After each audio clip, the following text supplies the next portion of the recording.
in Montauk.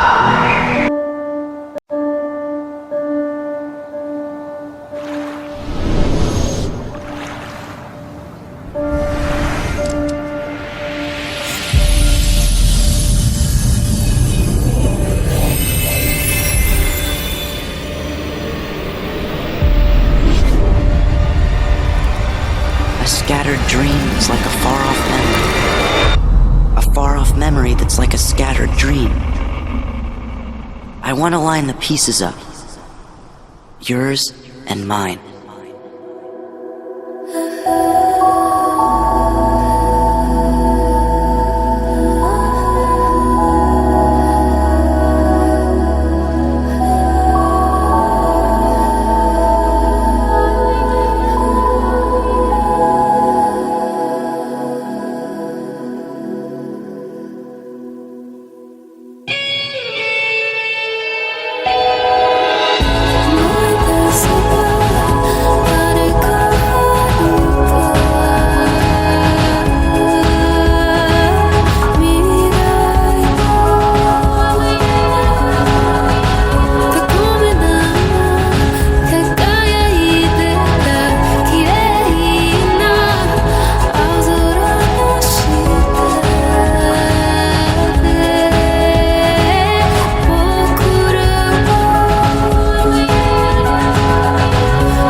Welcome to the Montauk Point Lighthouse, the fourth oldest continually operating lighthouse in the United States.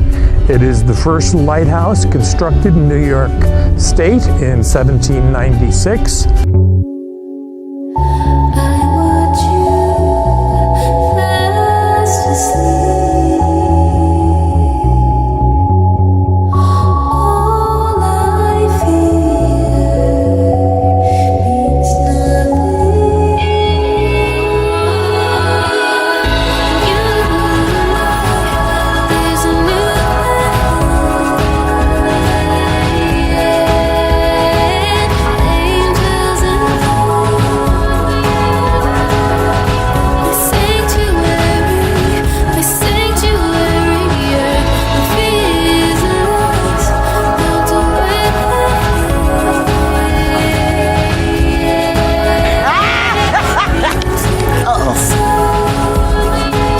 What just happened, okay?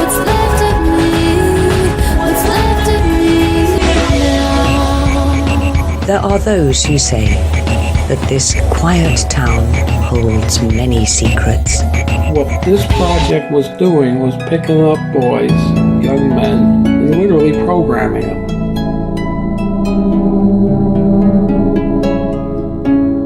Legend has it that beneath this very tower, a dark force had its eyes set on the children. They wanted a large number of programmed boys to be used for mind control operations.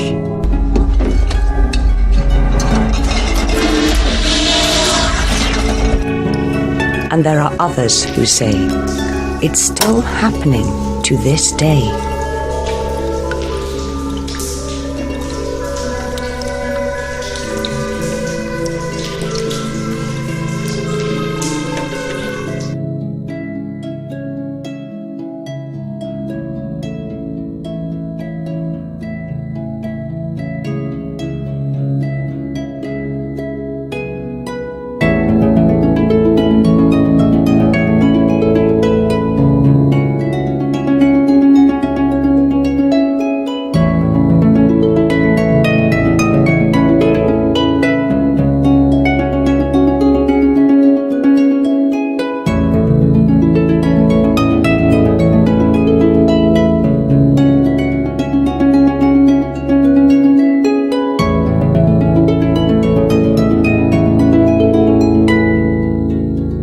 They wanted a large number of programmed boys to be used for mind control operations.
We were captured, put in cages, and sent to a place called Nim.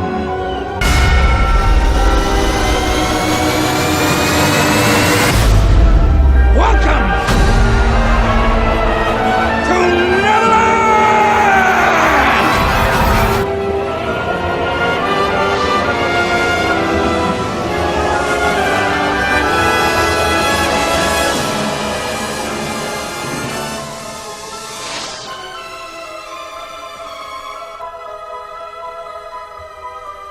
Everything they've told you is a lie.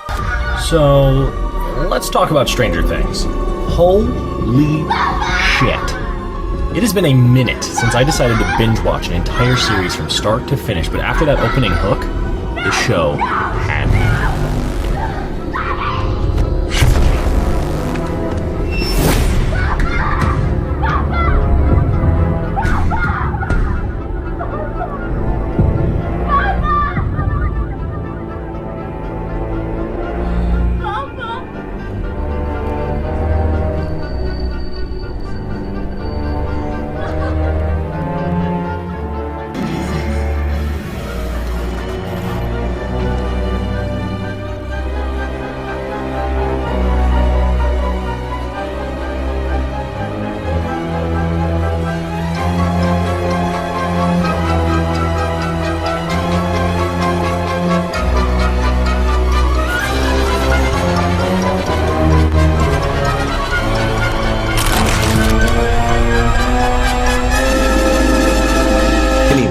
This is where I wanted to get to in the story. The boys, especially Mike, start getting to know Elle. During the process, she has multiple flashbacks of being in the Hawkins laboratory, where her psychic abilities were exploited, and that's what caused the rip in dimensions that allowed the demonic entity into our world. Now, what's interesting about all this is that it's based on a true story. The Montauk Project. The Montauk Project was a series of secret United States government projects conducted at Camp Hero and/or Montauk Air Force Station on Montauk, Long Island. It was secretly developing a powerful psychological war weapon.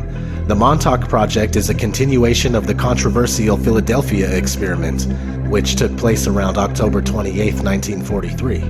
A report was prepared and presented to Congress and was soundly rejected as far too dangerous. So a proposal was made directly to the Department of Defense promising a powerful new weapon that can drive an enemy insane, inducing the symptoms of schizophrenia at the touch of a button. Without congressional approval, the project would have to be top secret and secretly funded. The Department of Defense approved. The U.S. Air Force had a decommissioned base at Montauk, New York, not far from Brookhaven, which had a complete SAGE radar installation. This site was large and remote, and water access would allow equipment to be moved in and out undetected. Equipment was moved to Camp Hero at the Montauk base in the late 60s and installed in an underground bunker beneath the base. According to researchers, to mask the nature of the project, the site was closed in 1969 and donated as a wildlife refuge, with the provision that everything underground would remain the property of the Air Force. Although in reality, the base remained open until the 1980s. The park has never been opened to the public under the excuse of environmental contamination. Many dedicated researchers claim that the experiments became fully active in the early 1980s. Between the Philadelphia experiment in the 1940s and the Montauk Project in the 1980s, numerous trials were conducted to do with telekinesis, teleportation, remote viewing, time travel, and of course, MK Ultra mind control. One time I got a 16-footer off Montauk.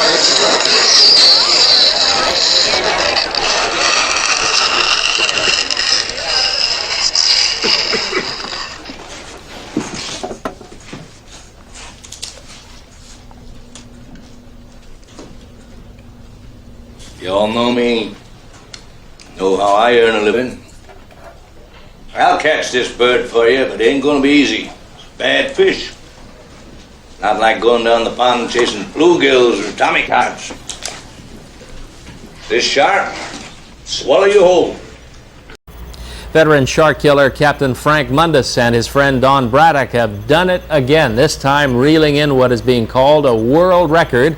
At around midnight, the two Long Island fishermen brought in a great white shark weighing more than 3,000 pounds. News 55's Matt Cesny has the story. After nearly 2 days at sea, Montauk shark fishing king Frank Mundus returned early this morning with a world record catch, a 17-foot, 3,500-pound great white shark. It's believed to be the largest great white ever caught with a rod and reel, literally shattering a 27-year record set in Australia by almost 1,000 pounds. Veteran Montauk fisherman Don Braddock brought the shark in with Mundus in about 2 hours. Both, though, had staked out the shark for 2 days. I would dare say I'll never even see one this large again, but I'm happy with. You're sitting on top of the world. How does that feel? It's good. It's good. I like it. I needed this. It took us 40 years to do it. The top of the ladder. And no higher. You can't go any higher. Just as amazed as Mundus and the other fishermen, though, were the onlookers, who had to see the Jaws-like creature to believe it. It's amazing. Simply amazing. I'm not a fisherman either. Well, will you become a fisherman now? Never. I saw one behind my boat once with a head as big as my boat. My boat is 7 foot wide. He had his, seriously. We took off like hell. My son says, let's catch him. I says, let's get the hell out of here. Now, according to Captain Mundus, this great white was spotted some 30 miles south of Montauk 2 days before it was landed, feeding off a dead whale. Now, the amazing part is, according to Mundus, this was not the only shark out there at the time. According to him, they more or less had their choice of some 6 to 8 great whites. That whale was only dead for 24 hours before we found him. So, I mean, when you really think about it, it's amazing that we do have that many white sharks in this area. In Montauk, Matt Cesny, News 55. Might I offer you some advice? Forget everything that you think you know.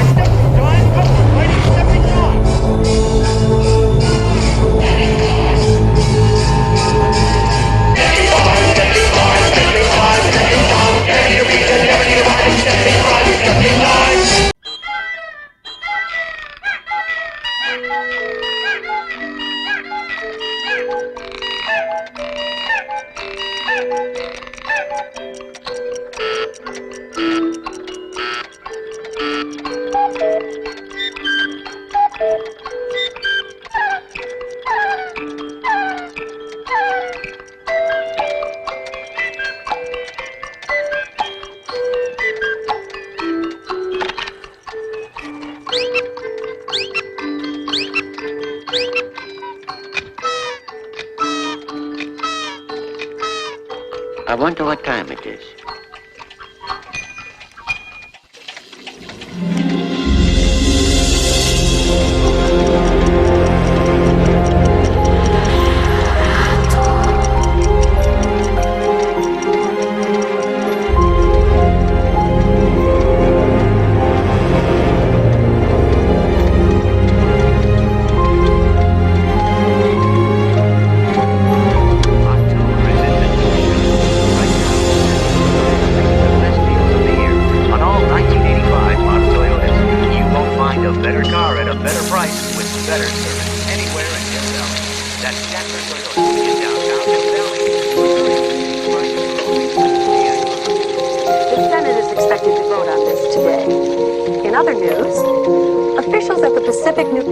Facility have denied the rumor that a case of missing plutonium was in fact stolen from their vault 2 weeks ago. A Libyan terrorist group had claimed responsibility for the alleged theft. However, officials now attribute the discrepancy to a simple clerical error. The FBI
We are here in the clean room of the LSTPC, being right behind me, and I will introduce to you today the LS High-Level Trigger project.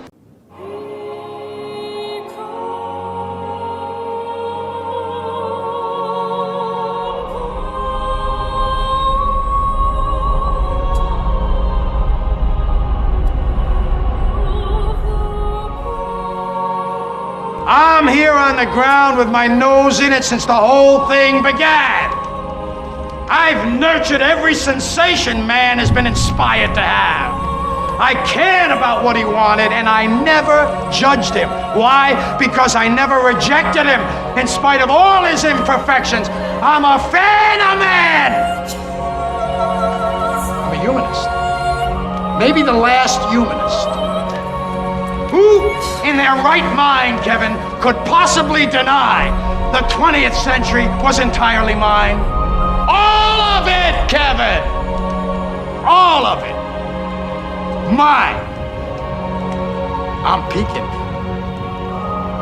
It's my time now. It's our time.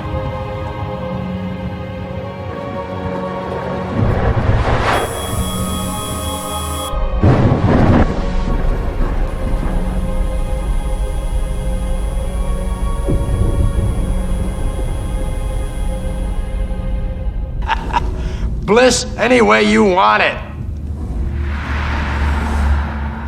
How about that first line of cocaine?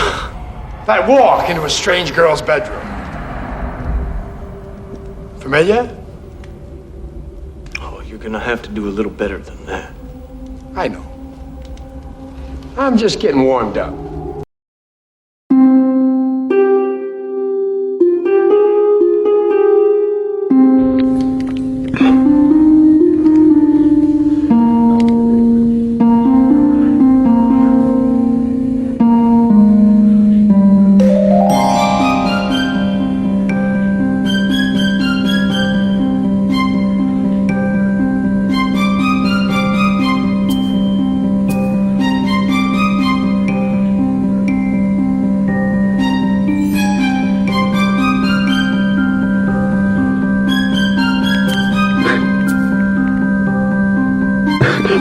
What the fuck?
Each vessel travels along a vector through space-time along its center of gravity. Like a spear.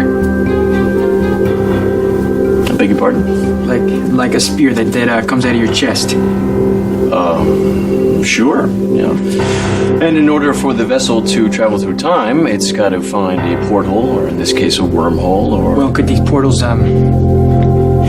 just appear anywhere, anytime?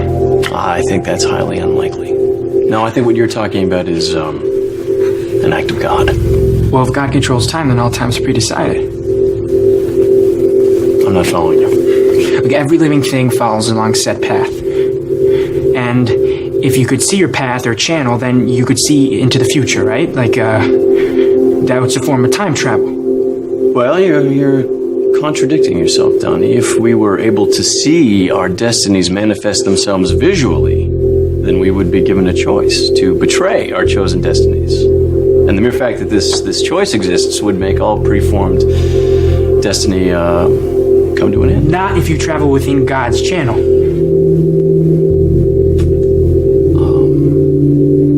I'm not going to be able to continue this conversation. Why? I could lose my job. We were wondering if you had time to talk. We have some questions. A lot of questions. So you know how in Cosmos, Carl Sagan talks about other dimensions, like beyond our world? Yeah, sure. Theoretically. Right, theoretically. So, theoretically, how do we travel there? You guys have been thinking about Hugh Everett's many worlds interpretation, haven't you? Well, basically, there are parallel universes, just like our world, but just infinite variations of it. Which means there's a world out there where none of this tragic stuff ever happened. Yeah, that's not what we're talking about. Oh. We were thinking of more of an evil dimension, like the Veil of Shadows. You know the Veil of Shadows? Echo of the material plane where necrotic and shadow magic. Yeah, exactly. If that did exist, a place like the Veil of Shadows, how would we travel there? Theoretically. Well,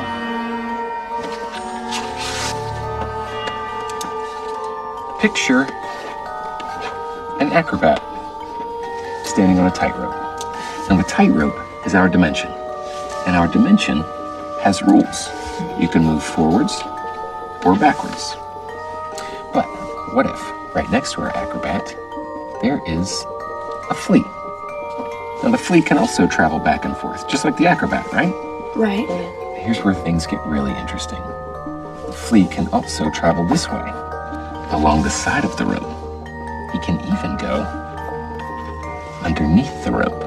Upside down. Exactly. But we're not the flea, we're the acrobat. In this metaphor, yes, we're the acrobat. So, we can't go upside down? No. Well, is there any way for the acrobat to get to the upside down? Well, you'd have to create a massive amount of energy, more than humans are currently capable of creating, mind you, to open up some kind of tear in time and space. And then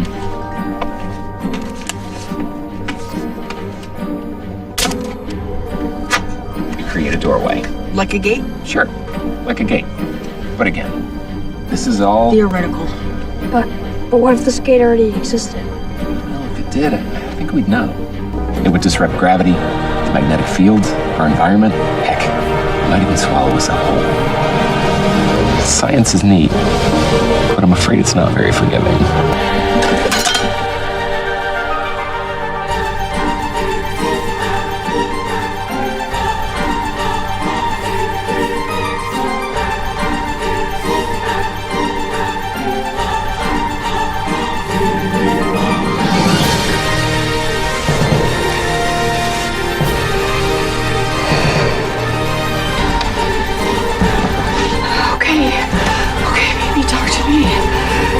Where are you?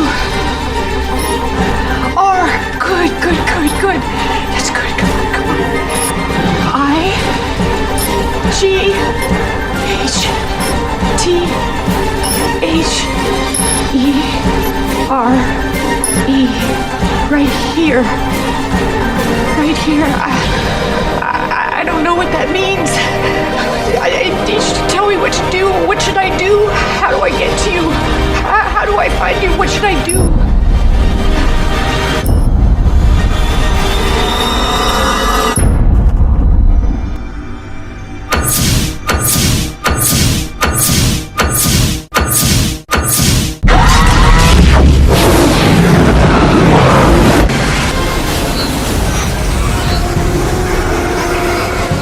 The Large Hadron Collider is one of the wonders of the modern world.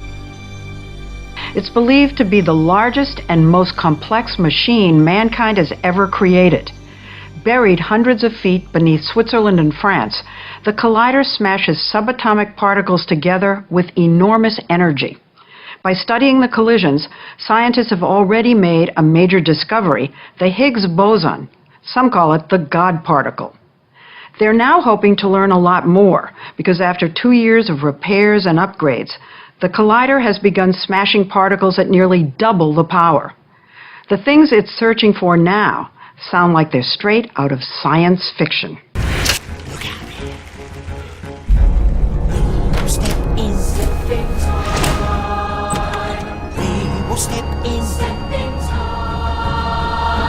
Never need a reason, never need a rhyme. We will step in time. What can you be? Heal you out of it. Bring off life. Oh, you're a boss.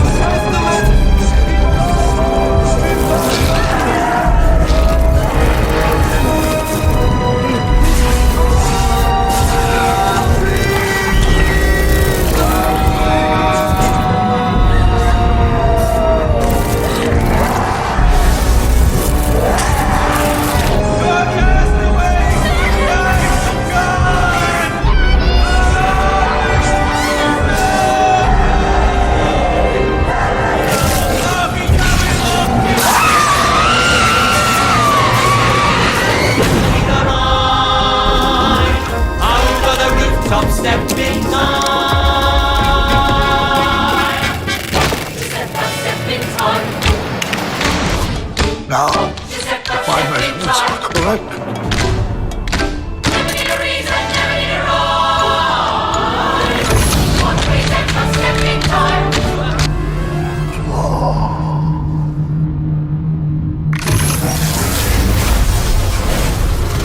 Great Scott! Scientists have successfully restarted the Large Hadron Collider in an attempt to make history for the second time. 3 years ago, the Huge Particle Smasher uncovered the Higgs boson, an elementary particle that gives other particles mass. Now they hope a more powerful version of the collider might discover dark matter and even extra dimensions in space. Why is it that we usually ignore the fourth dimension? You see, we can move in the other three. As the doctor said, up, down, forwards, backwards, sideways. But when it comes to time, we are prisoners. Until the Large Hadron Collider was built by the European Organization for Nuclear Research, known as CERN. Finally, the collider really did prove that you were right. And in 2012, I believe you were there at CERN. I was there. I was more or less summoned. I was told in a message, tell Peter if he doesn't come to CERN on July the 4th, he will probably regret it. On July 4th, 1945. Bombs away. Bombs away. We're gonna put on the biggest fireworks show since the Book of Genesis.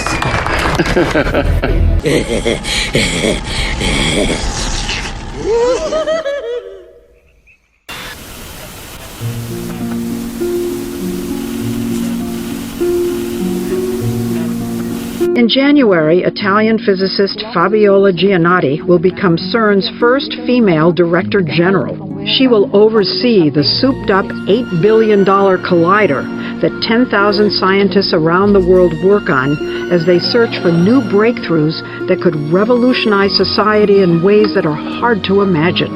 Is it possible that there's and I read this in science fiction, that there's a whole dimension, a dimension that we don't even know about? Absolutely. There are theories, theory in particle physics that predict the existence of additional dimensions. String theories, for instance, they require 7 additional dimensions. So, as experimentalists, we should, with our high-tech instruments like the Large Hadron Collider, just listen to nature and to what nature wants to tell us. One of their biggest goals is shining a light on dark matter and dark energy, which are among the great remaining mysteries of modern science, and reminders of how little we know about the universe. When we look at the universe, what we see by eye or with our telescopes is only 5% of the universe. The rest, 95%, is dark. Dark meaning, first of all, not visible to our instruments. Second, dark also indicates our ignorance. We don't know what's the composition of this part of the universe. If we don't know what dark matter is, how do we even know that there is such a thing? We have some indirect but very strong experimental evidence of it. For instance, when we look at the gravitational movement of galaxies, these movements that are observed cannot be explained with the amount of matter that we see. So if there's gravity, there must be mass. Exactly, and the mass that we see is not able to explain the movement of the galaxies as we observe it. Is dark matter here, right here, beside, all around us, all the stuff we really can't see? Yeah, dark matter is everywhere in this room, everywhere.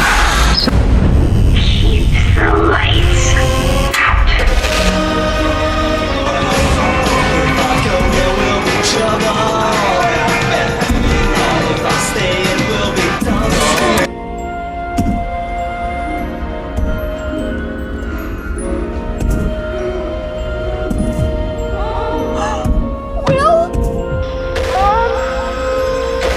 No way. Will!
What is she making? New generation computer, I presume.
How did the universe evolve? Can we develop nanoscale materials to help solve the energy crisis? What takes place in the brain of an addict? To answer these questions, and many, many more, scientists at Brookhaven National Laboratory engage in discovery every day.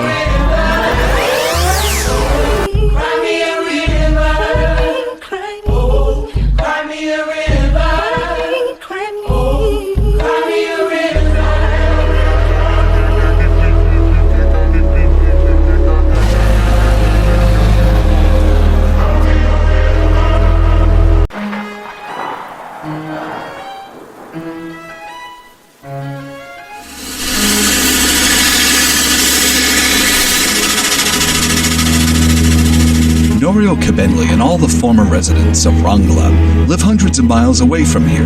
They left more than 20 years ago, scattering throughout the Marshall Islands and the Pacific. Today, Norio and the others dream of coming back home to this island, not just for a one-day visit, but for good. Millions have been spent to get rid of the deadly radiation on Rangala, but no one lives here anymore. The newly built homes and the village church are empty. Norio and the others are still not sure if it's safe to live in Rangala, if the nuclear cloud is finally lifted from what happened here 50 years ago.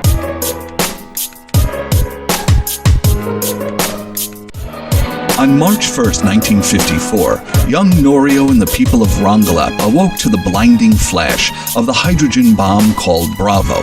It was the most devastating explosion ever set off by the U.S. government, 1,000 times more powerful than Hiroshima. Yeah, behind which I was standing, looking to the west. I saw a flash. After 15 to 20 minutes, I saw a big cloud coming up from the west. And the color was yellow, red, and orange. After 1 hour, we all heard the sound coming from the west all the way to east. And that was a big sound like a thunderstorm. Hours after the Bravo blast, a deadly cloud of radioactive debris fell from the sky. it was carried by winds across the Pacific, more than 100 miles from where Bravo exploded on Bikini Island. Tiny flakes that looked like snow suddenly covered this tropical island, burning the faces, skin, and hair of every Rongelap person in its wake. Soon, the entire population was evacuated to a U.S. military base, where their wounds were treated safely out of harm's way. One of the most badly scarred was Norio's 11-year-old brother, Hiroshi, who suffered radiation burns across his body. A military doctor named Robert Kennard tended that day to Hiroshi's injuries. Dr. Kennard would soon go to Brookhaven National Lab, where he'd head a team examining the health of those exposed to Bravo's radioactive fallout. Their research began as a secret military program and later moved to Brookhaven under contract to the U.S. Atomic Energy Commission. It would stay there for the next 43 years, all part of America's attempt to understand radiation's impact on humans in the event of nuclear war. In moving people off Rongelap, doctors warned they should not be exposed to any more radiation for at least 12 years, if not the rest of their lives. But after only 3 years, the people returned home in 1957, assured by Brookhaven doctors that Rongelap was safe. In confidential memos, Brookhaven conceded the island was still more contaminated than any place on Earth. But the 250 people who returned wouldn't learn that fact until many years later. As part of an ongoing research study, Brookhaven viewed their homecoming as an opportunity to study radiation in the human body. A confidential memo spelled out their intent. The habitation of these people on the island will afford most valuable ecological radiation data on human beings. Exposing Rongelap's people to more radioactivity without their knowledge was a gamble the Americans were willing to take. Brookhaven's team traced the fallout as it made its way through the food chain and into the returning people, increasing the radioactivity in their bodies. Dr. Neil Palafox says the Rongelap people wanted to go home, but that Brookhaven should not have allowed them to do so until it was safe. This was a gamble. It was a gamble of feeling that, well, maybe the amounts they would get wouldn't be so significant. There was significant risk there. They were in an environment, and from an environment where you're concentrating in your body for many, many years, you're at risk. If this was my mother or father, would I move them back? I would say if you put that into the equation, none of the people would have been moved back. For the next 30 years, people were allowed to live on contaminated Rongelap despite a growing number of health problems that included increased cancer, thyroid tumors, birth defects, and growth retardation.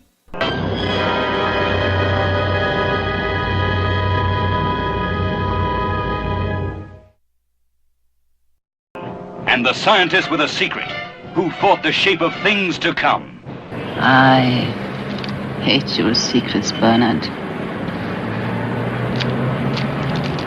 Freya, if I were to tell you even a little bit about what you call my secrets, Mary, you're going to have an injection. I might be condemning you to death.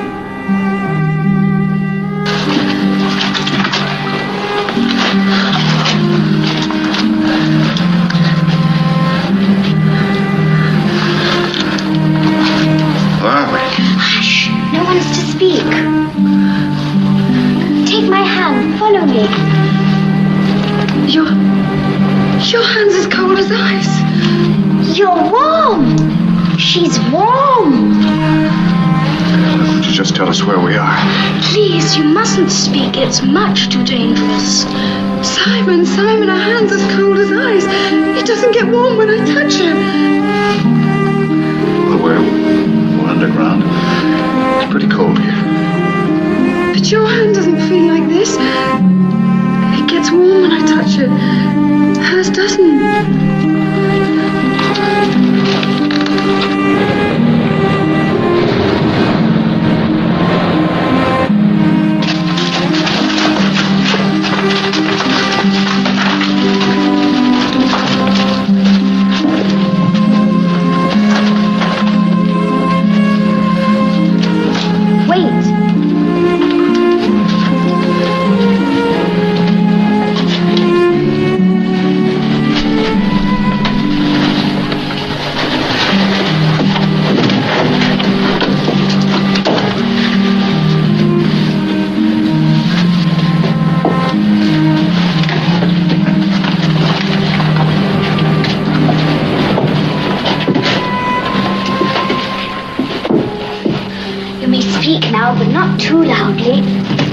have eyes here.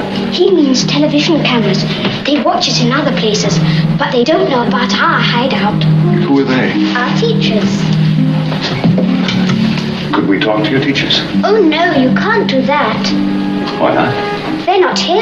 And if the eyes saw you, the Black Death would come and take you away from us. Haven't you come to save us? To save you from what? I told you were wrong, Elizabeth. They don't know. Simon, I'm terribly cold. Children, even if we can't talk to your teachers, would you show us the way back? We could put you back where we found you, but there's nowhere to go from there. Please stay with us for a little while. We're soaking wet. Do you mind being wet? We don't mind being wet. Don't you catch cold? I don't know what you mean. You have blankets and towels. Yes, Richard will get you some blankets from the dormitory. Come on, children. The rest of you have to go to bed now anyway. Gentle breeze from Hushabye Mountain softly blows a lullaby.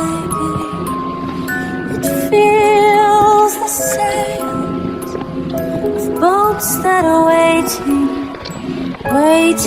to sail your worries away.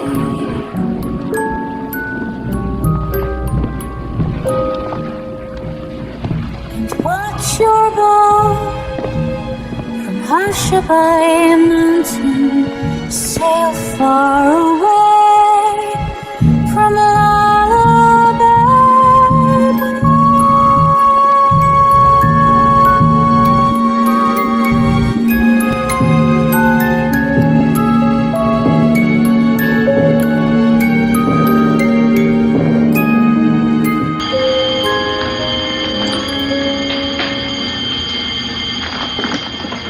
Quiet, please. Order, please. Now, children, I've called you together at this unusual time because it's very important and I want you to cooperate with me. I know that you have some big people in your hideout. Oh, yes, I know about your hideout. And I wanted you to keep it. But I will not be able to let you keep it unless you help me. Is that understood? If you do not help me, I will be forced to take your hideout away from you. Now, Victoria, how many of these big people are you hiding? Don't be stubborn, children. It's very important. Big people are dangerous to you. How did they get inside? Very well, I can find out all that later. Now, Victoria, I want you to go to them and tell them to come out. Tell them to come to the lift, and we will get them out. We want to keep them here, sir. You cannot. I'm very sorry to tell you this. But here is dangerous for them. They will become ill. They will go sleepy if they stay with you. They are warm, and nothing that's warm can live with you. You will remember what happened to the rabbit. You're just trying to frighten us, sir. We don't believe you. You killed the rabbit because we loved it. You sent the Black Death for it because we loved it. I love you, children, and I'm trying to protect you. You don't, you don't, you don't, you don't. Think, children, think, think. You will have to do as I say. Sir, have you come to help us?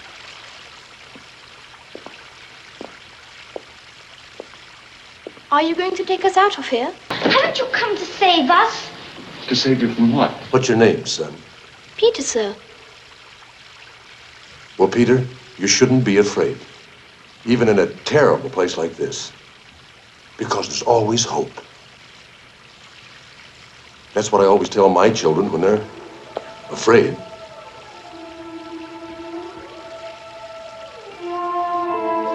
A gentle breeze from Hushabye Mountain Hush, no one's to speak. softly blows o'er Lullaby Bay. It fills the sails of boats that are waiting to sail your...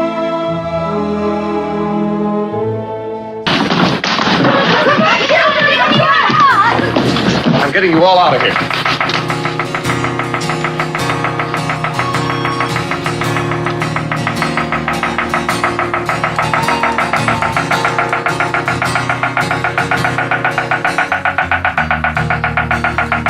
There's nothing we can say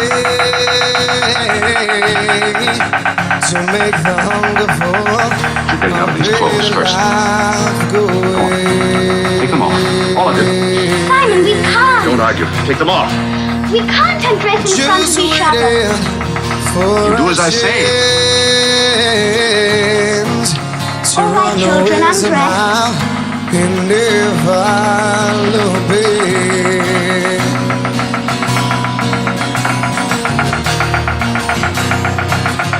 do you remember you were young and so naive? Nothing harmed and everything was like a dream. Just remember you were fine, not how it feels. The children themselves are radioactive.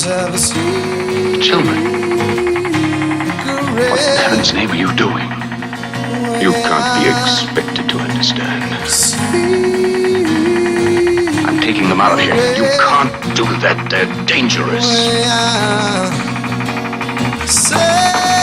Please, Simon, take us out. Please take us out. Please,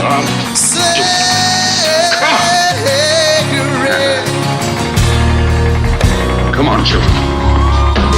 Can we put our clothes on? Oh, nothing's been the same. It doesn't matter now. Do you understand what you're doing? Of the thoughts we share. Do you understand what you're doing? Yes, time to go back. Something to get us through. Time to the bed. And make the feeling numb. It's better life. Go ahead. Come on, children. We can't wait. I want to go too, John. We can't leave her, Simon. She's sick. Do you remember you were young and so naive? Nothing harmed and everything was like a dream. Just remember you will find out how it feels to ever see you red way out. See you red way out.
AEC Argonne Labs in Chicago last week came 7 men, natives of the Marshall Islands.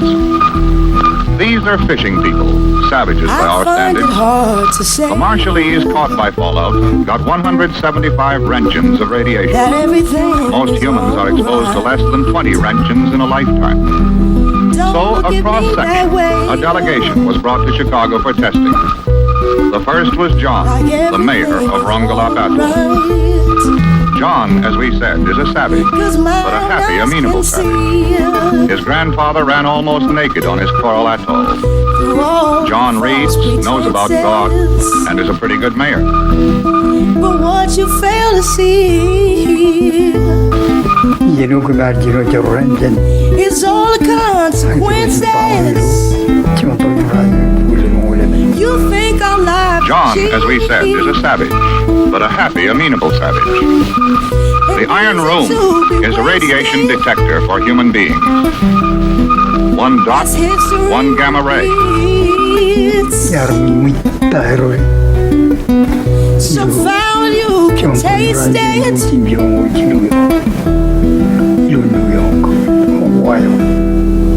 And while the people sleep, too comfortable to face it. His life so incomplete, and nothing can replace it. Roll up number 40. That was his guinea pig number. Many observers of the first bikini bomb tests thought that Hiroshima and Nagasaki provided more than enough evidence of the effects of the bomb, and that the bikini tests were intended more as a Cold War demonstration to the Russians and the rest of the world that the U.S. had more of these atom bombs at their disposal. And nothing can replace it.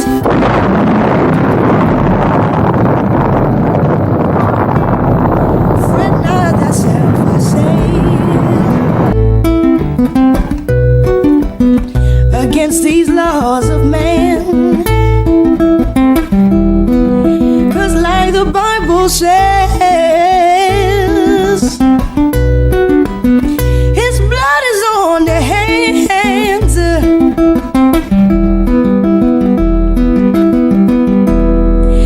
And what I gotta say, and what I gotta say is rebel. After decades of American weapons testing and military occupation, the traditional life of the Marshall Islanders has largely disappeared. Thousands of islanders now live in squalid conditions on a tiny island called Eby, 2 miles north of the American missile base. With an estimated 16,000 islanders crowded onto just 65 acres of land, Eby is a slum and has become known as the ghetto of the Pacific.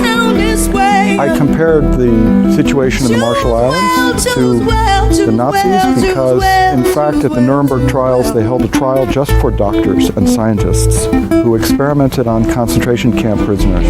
Military Tribunal 1 has found and adjudged you guilty of war crimes, crimes against humanity. Military Tribunal 1 sentences you to death by hanging, and may God have mercy upon your soul. The Americans came up with something called the Nuremberg Code, which was a new international set of ethics and laws that said you cannot experiment on humans, that this is a war crime and a crime against humanity. It's important to point that out. Do you think it's evil?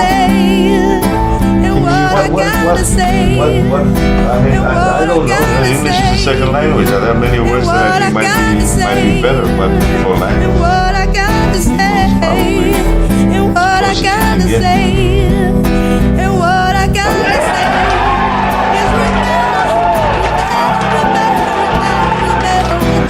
Rebel, rebel, rebel, rebel, rebel, rebel. Repent, the day is far too spent. Rebel, rebel. Wake up, wake up, wake up, wake up, wake up, wake up, wake up, wake up and rebel.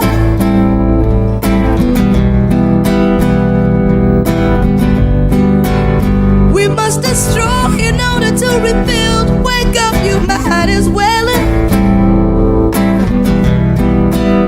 Are you satisfied? Are you satisfied?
myself down now.